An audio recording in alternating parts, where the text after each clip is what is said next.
paz do Senhor a todos. Eu quero falar um pouco da lição número 1 da Escola Bíblica Dominical, que tem como título Inspiração Divina e Autoridade da Bíblia. O texto áureo, conforme em 2 Pedro, capítulo 1 e o versículo 21, ele nos diz: porque a profecia nunca foi produzida por vontade de homem algum, mas os homens santos de Deus falaram inspirado pelo Espírito Santo. Só esse texto áureo, ele já é bem enfático, né? Quando ele diz, porque a profecia ela nunca foi produzida por vontade de homem algum. Quer dizer que o que está escrito na palavra de Deus, né? Na Bíblia, ela não foi por vontade de homem. Não houve ideologia, não houve nenhum tipo de intervenção humana na compilação ou na composição do conteúdo dessa palavra. O homem, ele não teve por vontade própria, né, a implantação de suas ideias aqui no livro da Bíblia Sagrada, mas os homens santos de Deus falaram inspirado, ou seja, eles foram apenas o canal, eles foram apenas porta-voz de Deus para poder assim compilarem, né, poder compor, né, esse livro chamado de Bíblia, que quer dizer uma coleção, né, biblos, que vem do grego, que quer dizer uma coleção de vários livros, né? A verdade prática, ela diz assim: cremos na inspiração divina, verbal e plenária. Plenária quer dizer que, primeiro, verbal, porque Deus ele falou aos homens, né? Plenária, porque a Bíblia ela tem uma inspiração, ou seja, a atuação do Espírito Santo, toda a Escritura, ela é plenamente inspirada por Deus, né? Ela não é parcial, ela é total, plena. Única regra de fé, né? Única regra infalível de fé e prática para a vida e o caráter cristão. Então não existe outra regra, não existe outro modelo, não existe outro padrão, outro parâmetro que o homem ele queira implantar para querer substituir essa regra de fé, que é a palavra de Deus, que é o nosso oráculo, a qual nós nos conduzimos, a qual nós nos reportamos para poder consultar e ter a direção divina.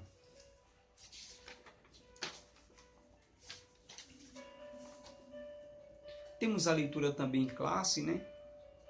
Temos aqui no livro de 2 Timóteo, quem tiver com a Bíblia também pode acompanhar, no capítulo 3 e o versículo 14 ao 17.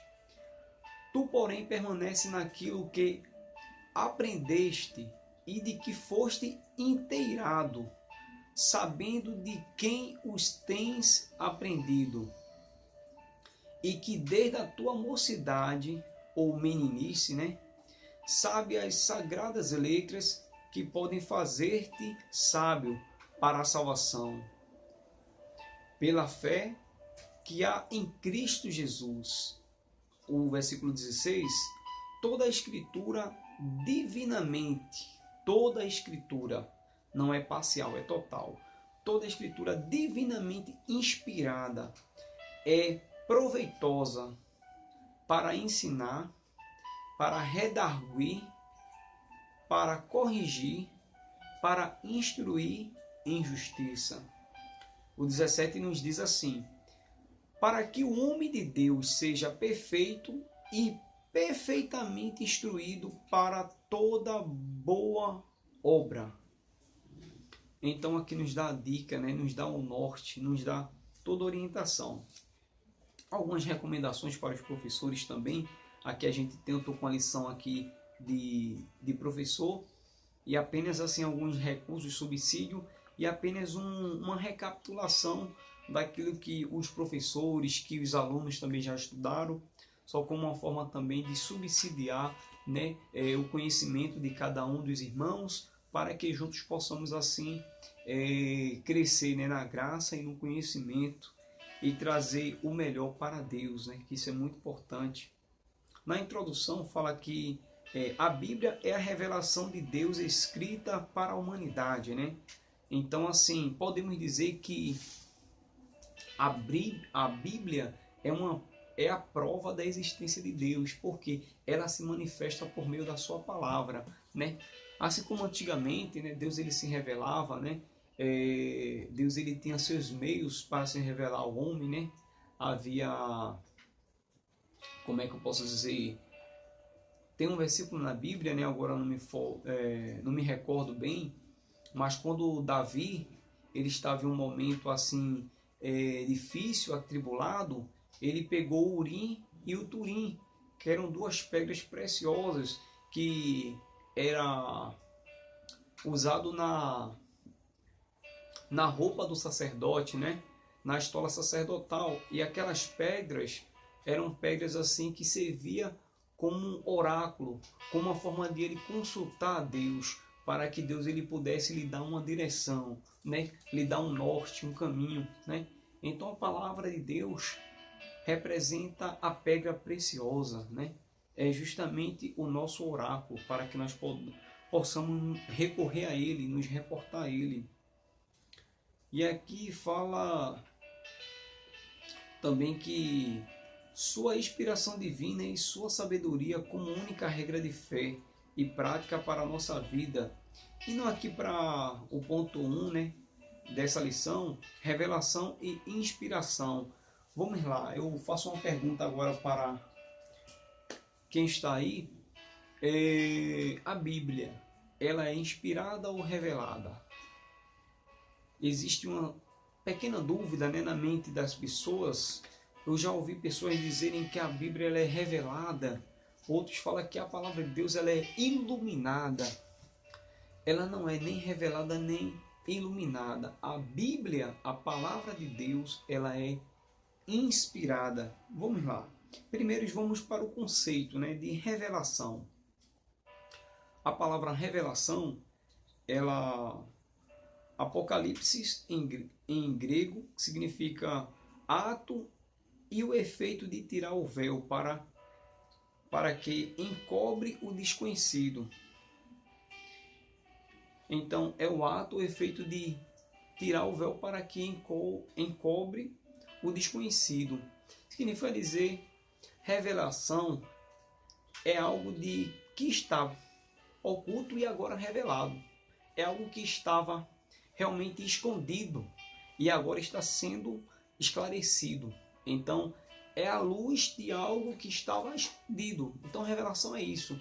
É trazer à tona algo que talvez era desconhecido, algo que não estava manifesto, né? Que não tinha sido manifestado. Então, agora está revelado, agora está exposto, agora está esclarecido. São termos que a gente pode substituir como sinônimos, né? E só adiantando, para ganharmos também tempo, inspiração. Já inspiração fala que é o registro dessa revelação sob a influência do Espírito Santo, que penetra até as profundezas de Deus. Aí fala lá em Coríntios, no capítulo 2, 10 até o 13, se vocês não quiserem acompanhar também. E aqui nos diz também, divinamente inspirados são os 66 livros. Sabemos que a Bíblia é dividida em duas partes, né? Antigo Testamento e Novo Testamento. Sabemos que o termo testamento significa pacto, aliança, que foi justamente o que Deus fez com o povo de Israel, né? A nação eleita por Deus. Então, o Antigo Testamento é composto por 39 livros, né? Enquanto o Novo, 27 livros, sendo eles do Antigo Testamento o Pentateuco, né, que é os 5 primeiros livros da Bíblia, né? Também conhecido como o Torá, né, para os judeus. Temos assim os livros proféticos, poéticos, históricos, né? E temos também os profetas maiores e menores, né? Então a gente entende que no Antigo Testamento existe uma quantidade maior de livros. E só um detalhe, uma pequena observação, que surge essa dúvida também na escola dominical e assim até na igreja mesmo, né? Durante certa releitura, por que profeta maior? Por que profeta menor? Não desmerecendo, não é questão de mérito, não é questão de importância, que um é mais importante que o outro, não. Quando diz profeta maior, vocês têm que entender de forma ministerial, né? Ministério, a gente subentende obra, ou seja, pela história, pelo trajeto, né? Pela experiência, né, desses homens de Deus. Então, vou dar como exemplo, Jeremias é um dos profetas maiores da Bíblia, Osés é um dos menores, porque pegue o livro de Jeremias, você vai ver toda a trajetória de Jeremias, você vai ver a história de Jeremias. Então, assim, é uma história longa, né? A sua passagem aqui na Terra foi uma passagem que deixou uma história maior. Ele teve mais obras, vamos dizer, ele escreveu mais livros, né? Ele teve toda essa participação. Então, o livro tem que ser maior devido à sua obra, devido às suas atividades aqui na Terra. Enquanto o menor teve um curto espaço de tempo aqui na Terra, né? O seu trabalho foi um trabalho menor, mas não no sentido de mérito e demérito para eles, mas sim em questão ministerial, de obra e de trabalho. Fica melhor os irmãos entenderem dessa maneira para não terem o pensamento de achar que um é melhor que o outro. E nós sabemos que em se tratando de irmãos, né, na fé, se tratando de obra espiritual, né, a obra de Deus, não existe essa questão de mérito e demérito. Vamos lá, falei de inspiração, né, que é justamente o mover do Espírito Santo, a atuação do Espírito Santo ali, né? Então não houve uma inteligência, uma sabedoria humana, mas é uma inspiração, uma sabedoria, uma inteligência divina. Aqui na terceira parte, no terceiro ponto aqui da lição, fala a forma de comunicação. O processo de comunicação divina aos profetas do Antigo Testamento se desenvolveu por meio da palavra e da visão, do som e da imagem, né? Então Deus ele falava através da visão, através do som e através da imagem, conforme Jeremias 1, versículo 11 também ao 13. A revelação aos apóstolos do Novo Testamento veio diretamente do Senhor Jesus Cristo, né? Aí tem os versículos aqui. A frase veio a palavra do Senhor, né? Aí é só uma forma que está bem paulatinamente, né? Explicando detalhadamente. Os irmãos dei também uma lida. É bastante importante nós irmos, né, à escola dominical assim substanciado, né? Com substância, né? Com subsídio, com os recursos do nosso conhecimento, né? À luz da Bíblia, né? Com o subsídio que a lição ela nos oferece, porque aí o professor faz perguntas, a gente vai poder responder, interagir, tirar outras dúvidas, né? E aquelas que realmente o professor ele não souber responder, eu garanto que ele vai pesquisar e trará com certeza uma resposta em um outro momento. O ponto 2 aqui da lição fala a inspiração divina. A gente tem que sempre lembrar, né, desse termo, né, dessa palavra inspiração, porque foi por ela que a Bíblia ela foi compelida, né, ela foi plenamente desenvolvida, né. Então aqui, toda a escritura é inspirada por Deus, né? Aqui no versículo 16 da lição, a palavra grega aqui, traduzida por inspiração por Deus, ou divinamente inspirada, é theopneutos. Ela só aparece uma única vez na Bíblia, interessante, vinda de duas palavras gregas, Theos, que a gente já sabe que é Deus, né? Essa é a mais fácil, Theos. Aí tem aqui Deus e Pneu. respirar, soprar. Isso significa que o texto sagrado foi soprado por Deus. Então, se Theos é Deus, pneu é sopro, né? Ou seja, através do sopro divino, sopro de Deus, né? Então, a palavra de Deus ela foi justamente soprada por Deus, ou seja, foi Deus quem falou, foi Deus quem soprou, foi Deus quem inspirou aqueles homens, né? Cerca de 40 homens que ali viveram em épocas diferentes, né? Com culturas diferentes, né?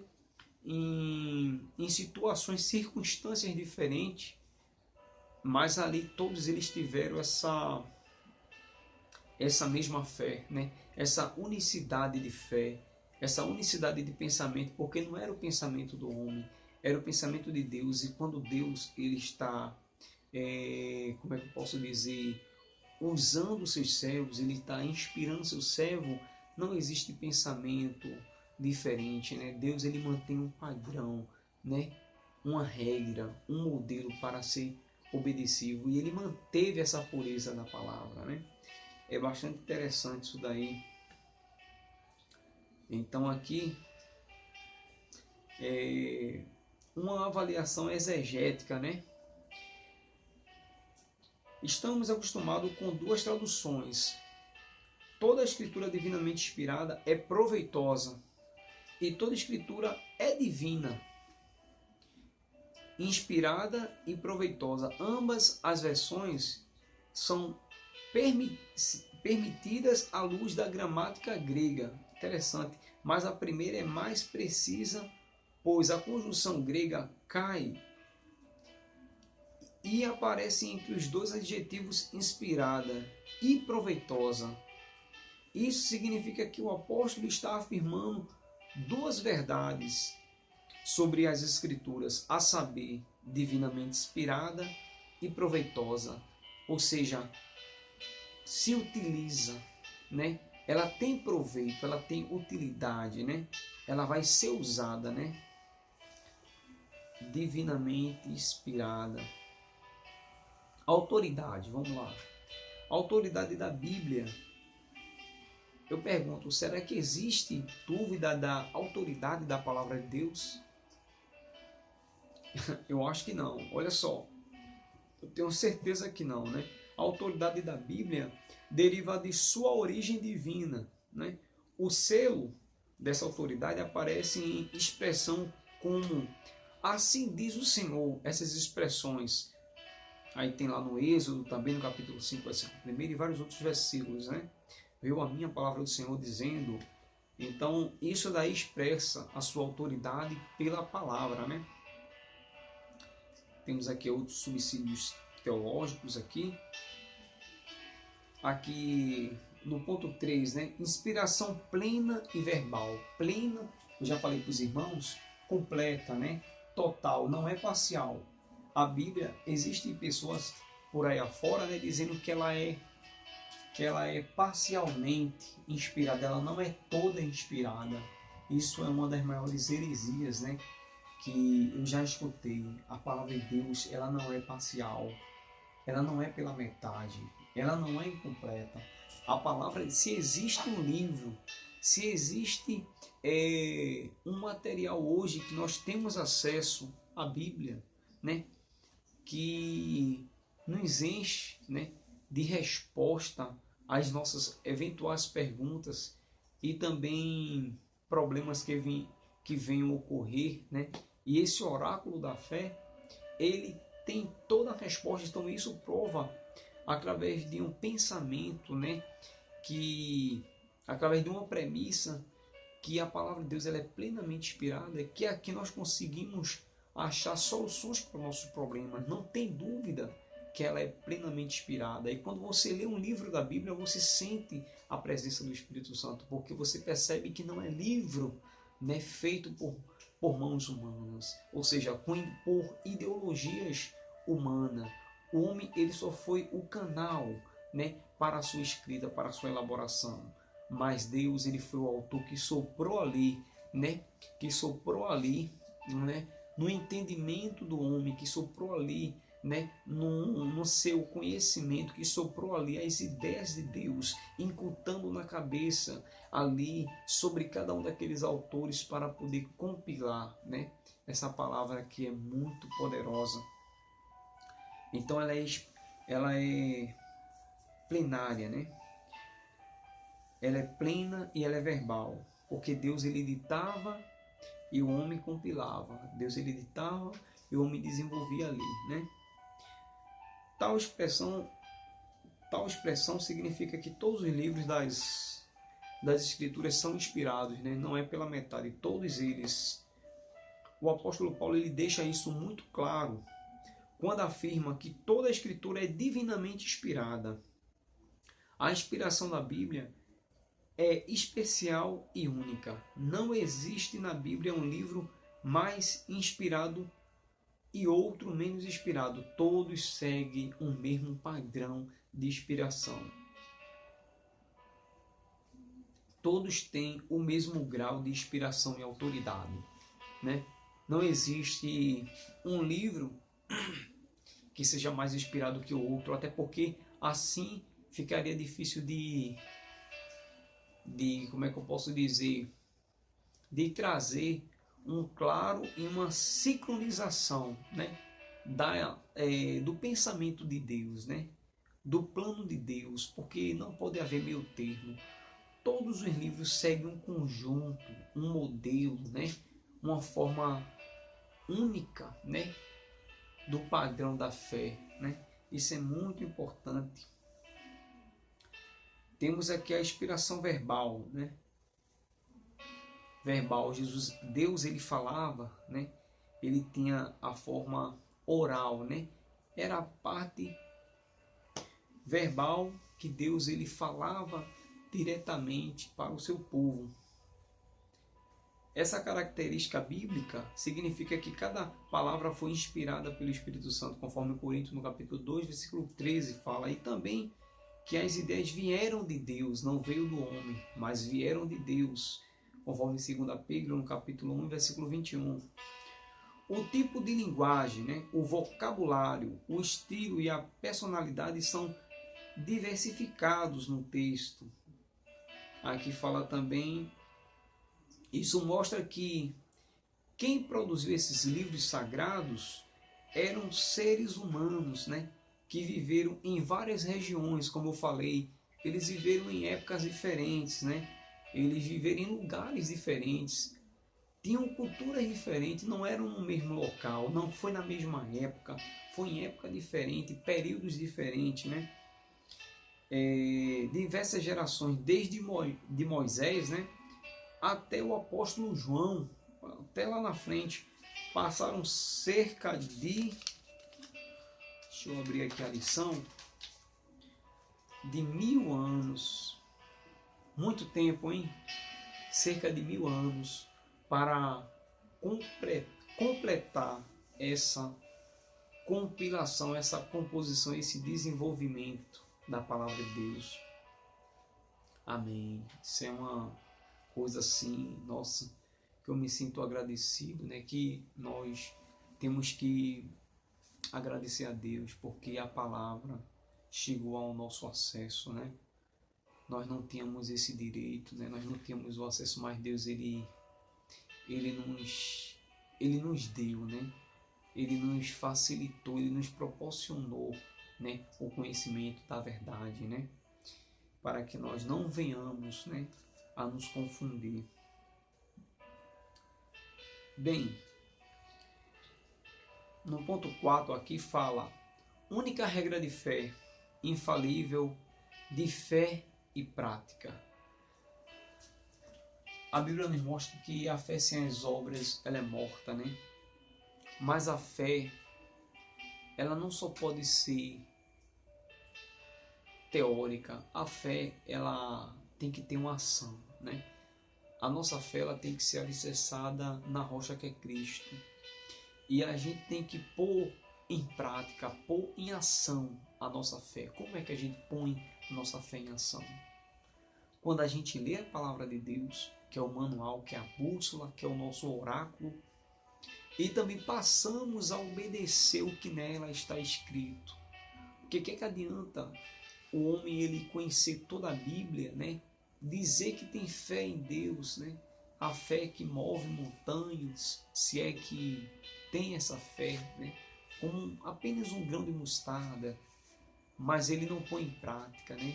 Ele não executa, ele não faz com que saia, né, do papel a sua teoria, o seu pensamento, mas ele, quando começa a obedecer a Deus, quando ele começa a seguir, né, os mandamentos, né, que Deus ele nos dá, que ele deixou como modelo, quando ele começa a obedecer, que o obedecer é melhor que o sacrificar. Às vezes a gente acha que obedecer, ou melhor dizer, que o sacrificar, ele vai repercutir de uma maneira melhor do que o obedecer. Aí sim a gente quebra a cara. Me vem agora um texto na mente, né, que o Espírito Santo ele está me usando, ele está me revelando pela sua palavra. Quando Jesus ele estava naquela ocasião, né, andando naquelas aldeias com os seus discípulos, e os seus discípulos eles tiveram fome, eles começaram a comer espigas, né, e debulharam e comeram. Só que naquele dia era um dia de sábado, e a Bíblia nos mostra que os judeus não podiam praticar nenhuma atividade, nem estar se alimentando, né, no sábado. E ele estava ali na rua, ele estava ali no campo, ele estava às vistas de todo mundo. E como bem sabemos, né, sempre havia escribas, fariseus, sacerdotes, os religiosos, né, que ainda hoje existem.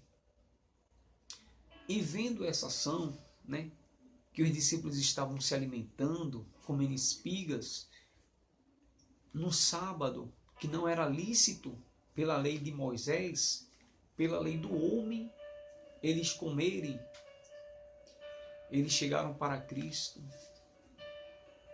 e disseram assim: Senhor, teus discípulos estão se alimentando, teus discípulos estão comendo espiga, e pela lei de Moisés não é lícito comer, não é lícito que ele faça tal coisa.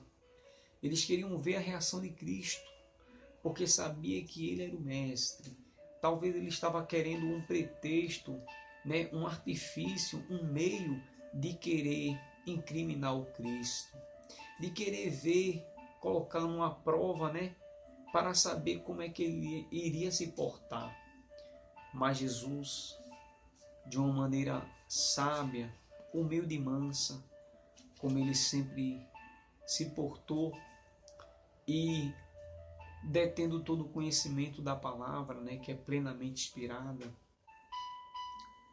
ele respondeu para aqueles homens, né, para aqueles religiosos: vocês também não leram no livro da lei que Davi, né, sendo rei, estava com fome e também comeu, né, entrou no templo e comeu os pães da proposição, que perante a lei de Moisés também não era lícito comer.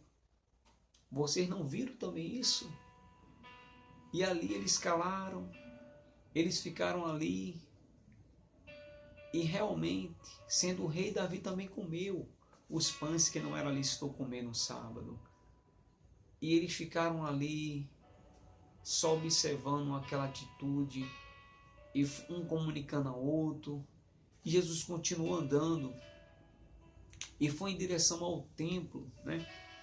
E chegando ao templo, havia um homem que tinha uma de suas mãos ressequida, ou deformada, né, ou doente, ou com uma deficiência.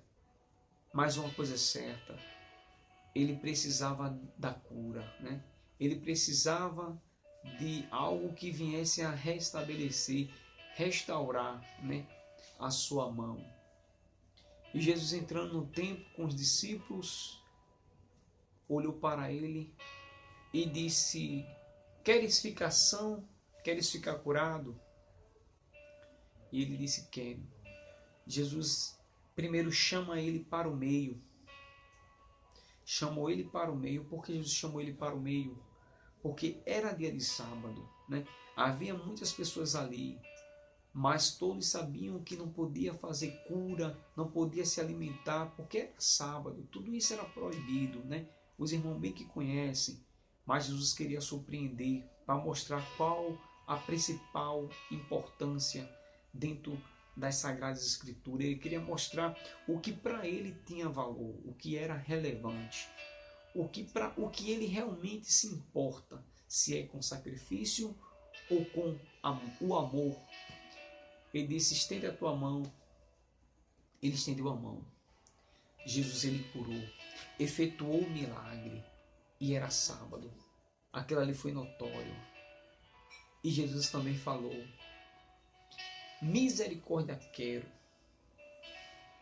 Misericórdia fala de amor, fala de perdão, fala de amor fraternal, fala de amor ao próximo, fala de empatia, né? Fala de se colocar no lugar do outro. Jesus quer isso de mim, de você. E ele disse, misericórdia quero. Ele não quer sacrifício, ele não está interessado. O sacrifício é importante, o jejum é importante, a abstinência, a abstenção é importante para a gente se apropriar mais das coisas de Deus. Mas o que adianta a pessoa se dedicar tanto, né, e não ter o amor? O que adianta você dar aquele dízimo tão gordo, né, e não ter o amor, né? Ainda que eu falasse a língua dos anjos e dos homens, mas se eu não tivesse amor, se eu não tiver o amor, nada disso valeria, né? Então vamos amar, vamos ter empatia, vamos nos colocar no lugar do irmão, que isso é o que a Bíblia nos manda fazer, né? Não só sacrifício, mas temos que ter uma relevância no amor, porque é o maior mandamento com promessa, né? É o primeiro mandamento com promessa, amai-vos uns aos outros, né? Adorarás o Senhor teu Deus sobre todas as coisas e ao teu próximo como a ti mesmo. Vamos lá retomar aqui para a lição. É porque a palavra de Deus é assim, a gente às vezes, né, chega em um texto, aí Deus ele nos dá uma memória, né? Uma lembrança de uma situação, de um texto, né? E às vezes é evento que ocorreu nas nossas vidas e às vezes até na Bíblia a gente começa a ir para ele, né? Mas vamos retomar. Então ela é proveitosa. Temos também aqui a conduta humana, né? A Bíblia, ela corrige o erro e é útil para orientar a vida, sendo proveitosa para ensinar, né? Então, ela é o nosso manual, é a nossa bússola. As traduções da Bíblia, né? A gente sabe que a Bíblia ela foi traduzida em 3 idiomas, né? O hebraico, aramaico e o grego, né? O hebraico e o aramaico, a gente pode dizer o antigo e o grego novo, né? Mas aqui na lição fala da autoridade e as instruções das escrituras valem para todas as línguas em que elas foram traduzidas, né? É vontade de Deus que todos os povos, tribos, línguas, nações, né, conheçam a palavra, né? Em que idioma essa mensagem deve ser pregada, né? Grego, hebraico, aramaico? Na verdade, não há, né? Não na língua do do povo. Os apóstolos citam diversas traduções gregas da Septuaginta, né, no Novo Testamento. Isso mostra que a mesma inspiração do Novo Testamento, né, ou do Antigo Testamento, ambas são iguais, né? Tanto a tradução, né, do Novo, tanto a tradução do grego, do hebraico, do aramaico, todos têm um modelo, né, padrão de inspiração divina. Não existe isso não, porque o novo é mais inspirado que o antigo, né? Mantém uma sintonia, né? Uma sintonia de fé, uma sintonia de pleno poder de plena inspiração. A gente sente isso, né? Lendo tanto o Antigo como o Novo, né? Não existe essa diferença. Concluindo, cremos que a Bíblia é a única revelação escrita de Deus, né? Para toda a humanidade, e que o seu texto foi preservado e sua inspiração divina é mantida, né, nas 2.935 línguas em que ela é traduzida, segundo dados da Sociedade Bíblica do Brasil. Que cada um possa receber a Bíblia, né, sem restrição alguma, pois ela é a palavra de Deus em qualquer língua em que vier a ser traduzida. Temos algumas perguntas aqui a respeito da inspiração divina e autoridade da Bíblia, né? Para finalizar, a primeira pergunta: qual o significado da palavra teu? Teu é Deus, né? Teu, pneustia. Aqui está a resposta. A palavra teopneustia significa inspiração divina da Bíblia. Vamos para a segunda. De onde deriva a autoridade das Escrituras? A resposta: a autoridade da Bíblia deriva de sua origem divina, que é do próprio Deus. O que significa a expressão inspiração plenária? Olha que eu já falei isso, mas vamos para a resposta. Tal expressão significa que todos os livros das Escrituras são inspirados por Deus, né? Outra pergunta: o que significa as palavras inspiração verbal? Já falei também. Significa que a palavra foi inspirada pelo Espírito Santo. E para finalizar, vamos à outra, né? Segundo a lição, qual é o propósito das Escrituras? A resposta: o propósito das Escrituras é o ensino para a salvação em Cristo. Amém.